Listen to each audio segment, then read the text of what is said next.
ازيكم؟ نعمل النهارده بقى شويه فراخ مشويه كده، وكأنها بالظبط مشويه على الفحم، مقرمشه وتحفه، والطعم مفيش بعد كده، وكلها حاجات من البيت، مش هنزود افتكاسات كتير. نقول بسم الله ونشوف هنعمل ايه. انا عندي الفراخ بقى كده هعمل فيها فتحات. الحقيقه النهارده انا كنت مستعجله وما تبلتش الفراخ فتره كبيره، بس طلعت قمر.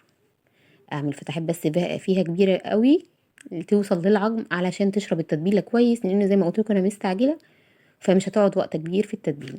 فتحها كويس. طبعا الرقابه انا شلتها ملهاش لازمه، فايه هعمل بيها شوربه. عندي بقى هنا ايه طماطم مبشوره، وكمان بصل مبشور، حطيت عليهم معلقه عسل، معلقه خل، معلقه ليمون، حطيت ملح وفلفل اسود وشويه قرفه صغيرين وبهارات فراخ.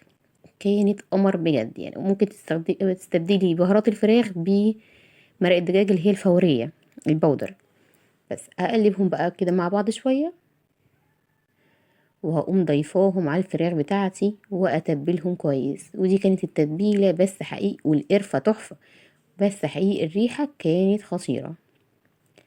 قلبي بقى الفراخ بتاعتك دي كويس بقى تحت الجلد، وفي الفتحات اللي احنا عملناها بالسكينه كويس قوي.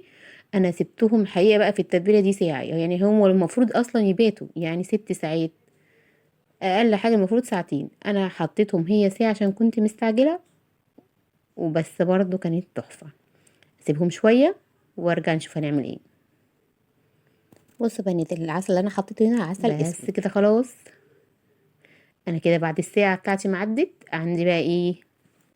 اي صاج قديم او صينيه كده قديمه عندك فيها ميه، حطيت فيها فصين قرنفل، ورق لورا، وليمون.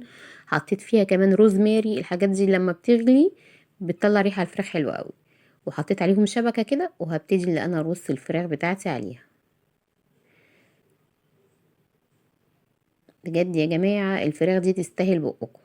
جربوها وقولوا لي ايه رايكم. وتتبيلتها بسيطة، ما فيهاش حاجات كتير. اخد بقى تتبيلة كده احط في الفتحات واحطها تحت الجلد علشان تشرب منها وهي بتستوي.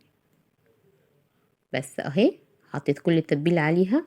هحطها في في فرن درجة حرارته عالية، في الرف اللي تحت يا جماعة، على الشبكة اللي تحت. وده كانت النتيجة بعد ساعة ونص في الفرن. طبعا انا عندي الفراخ كانت حجمها كبير فاخدت وقت اكبر.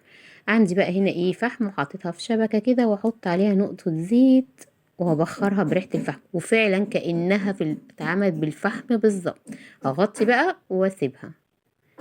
بص النتيجة القمر دي. بس كده انا بقى لسه طبعا لسه بدري على الفطار عندنا، فانا لسه هغطيها مرة تانية، اسيبها عشان تفضل سخنة.